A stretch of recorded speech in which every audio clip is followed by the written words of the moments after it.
What's up, Internet? This is Rambling Josh, and you're watching another episode of Let's Play Ogre Battle 64.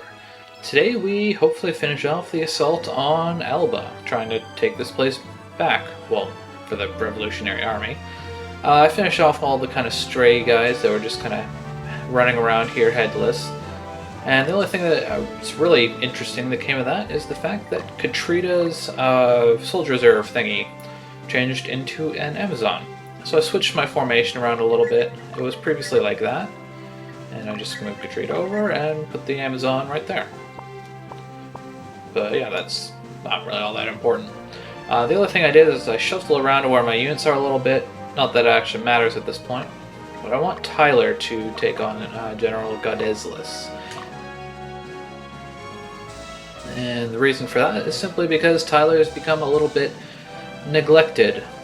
He's just a little bit behind everyone else at this point, so I want to try and keep my guys all more or less even. So giving Tyler a bit of a chance to get some combat in. Killing a boss is usually a good source of experience. Maybe because you fed demonic fruit to all of your soldiers? Did you, like, set me up? You set me up! Oh, I guess he did. I was just joking.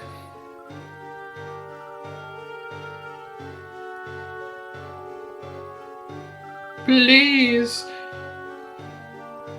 What, you sacrificed your family too?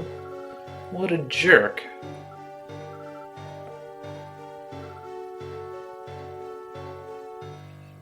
Seriously, he just gave you the tools, you use them.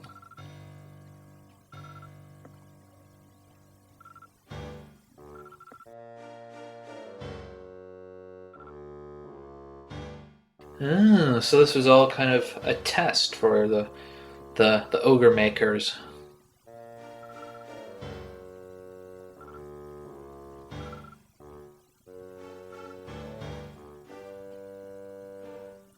He seems a very shady character.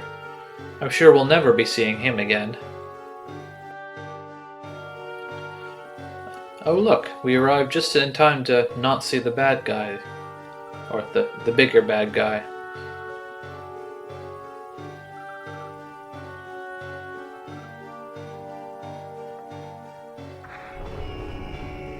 Oh my god, he's purple. Does that mean he gets, like, superpowers?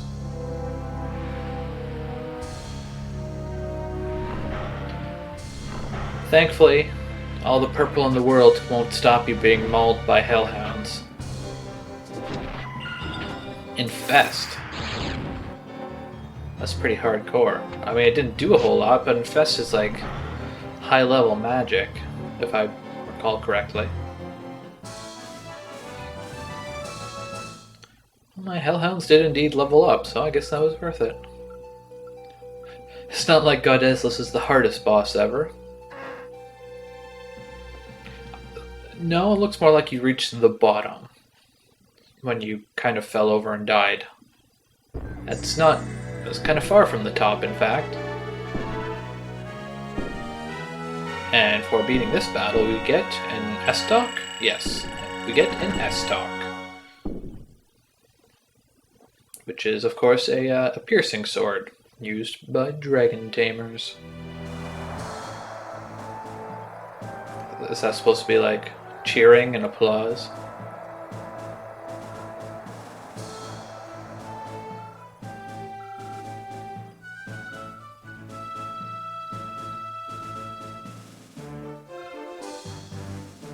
I guess we'd better figure out what's going on then. Of course you can, you're the good guys. Or maybe Magnus will just change sides again and the Revolutionary Army will be the bad guys again.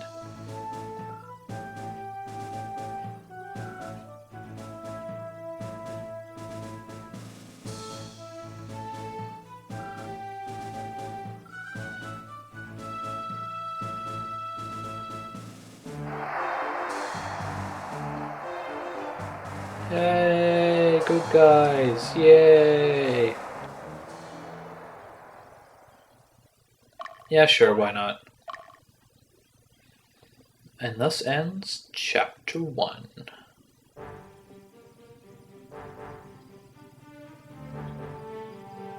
What about it? What happened? That's a pretty badass looking knight. I'm sure we'll never see anything like that. Oh, well, that's can't be good for us. So the Eastern and the Western divisions are now against us. Why didn't we want to be cut off from them again?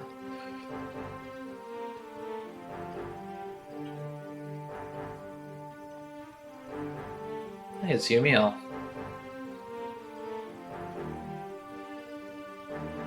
That unit is far too big. There's at least 4 people there that you shouldn't have.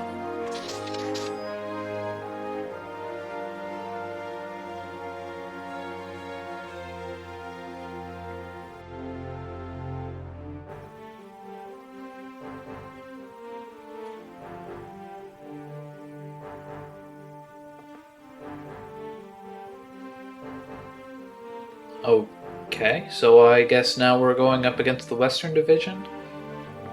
I sure hope the Eastern Division doesn't decide to attack us at the same time. Oh, well that's convenient. Because, you know, it's not like pincer attacks increase your chances of success.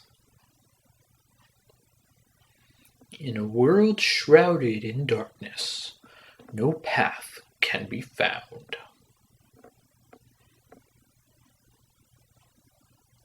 Yeah, that tends to make sense, I guess. Sup, you meal. Oh, so that's Ankaseth, Magnus's father, in case you couldn't recognize him from the flashback.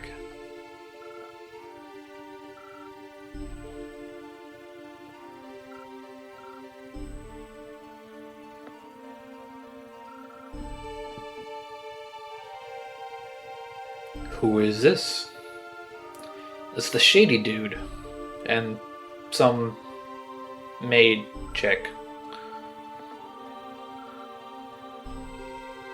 Wait, so Yumiel was just recently appointed general of the Western Division, but he's still trying to earn the approval of his father?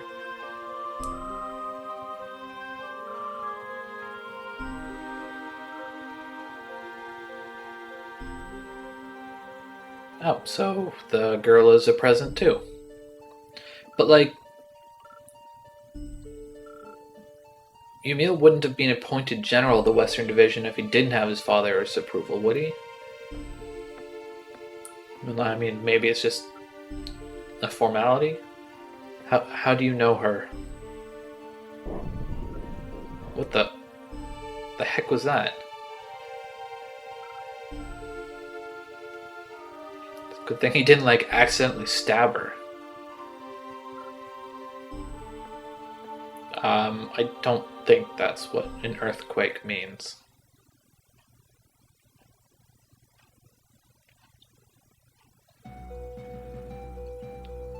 Meanwhile, the good guys are sitting at their long table. Who's that knight dude? He looks like Raid, but Raid is kind of dead, isn't he? Or something. No, Raid's not dead. Why would Raid be dead? He's somewhere.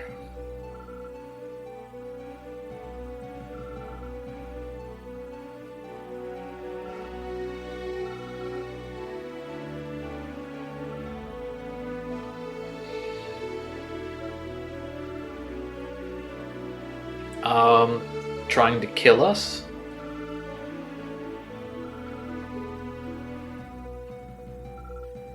I guess even Yumiel's friendship with Magnus can't prevent the conflict from happening.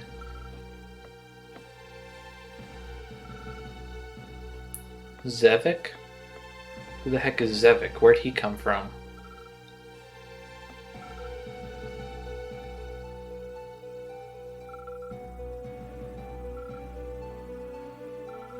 What's a Bolmacan?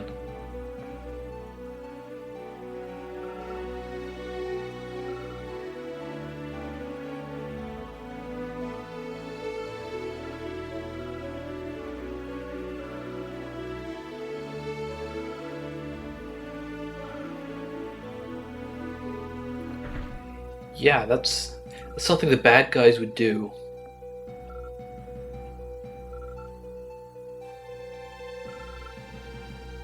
It doesn't matter if we go against everything we stand for as long as we win.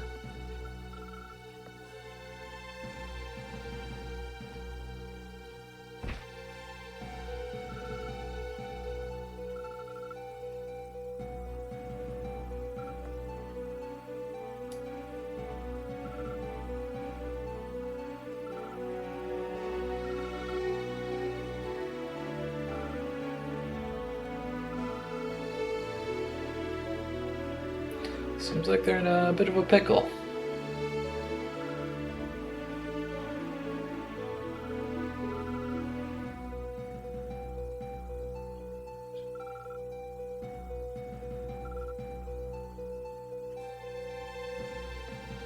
Seems a very aggressive plot.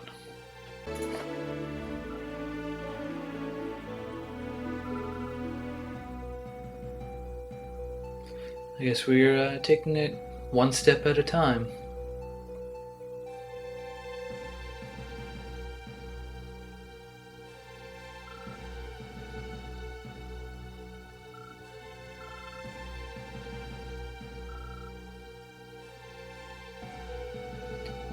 Pretty sure pursuing ideals is the point of the whole revolution, isn't it? They don't like their reality, so they substitute their own.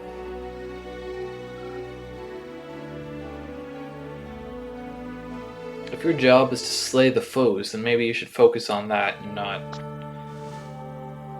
being antagonistical, or whatever the word is.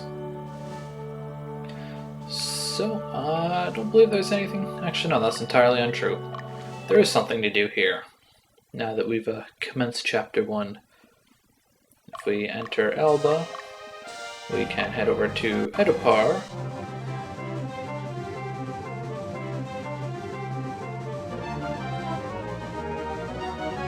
And if we enter this stronghold with Magnus, we get a little bit of a scene. Seems Magnus has some fans.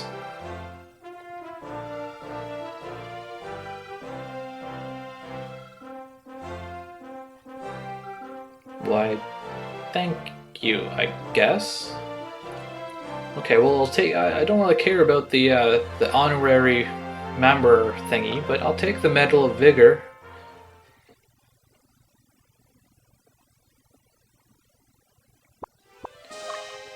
And let's get out of here.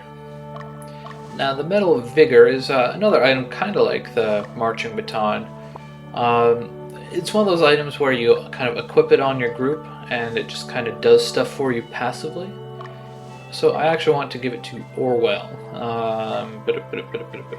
There it is, carry item.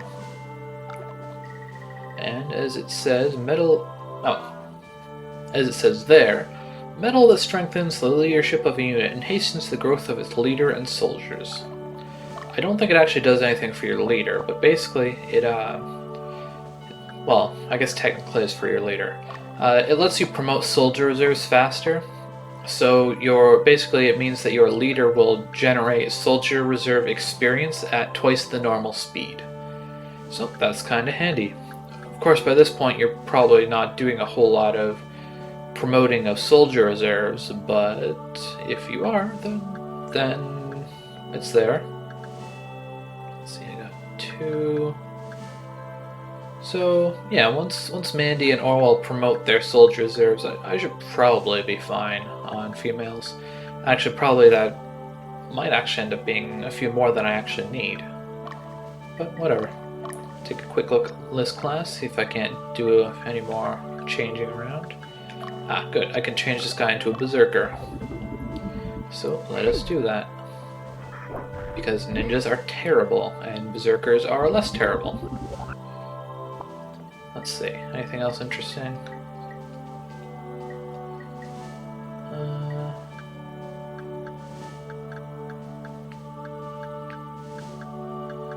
I can turn her into an archer, which is... well, I don't know if archer is actually what I want her to be long term, but at least it works in the interior in many ways. And yeah, that's about it. So I'm going to leave it here for today, and I will catch you next time on Let's Play Ogre Battle 64. Catch you later.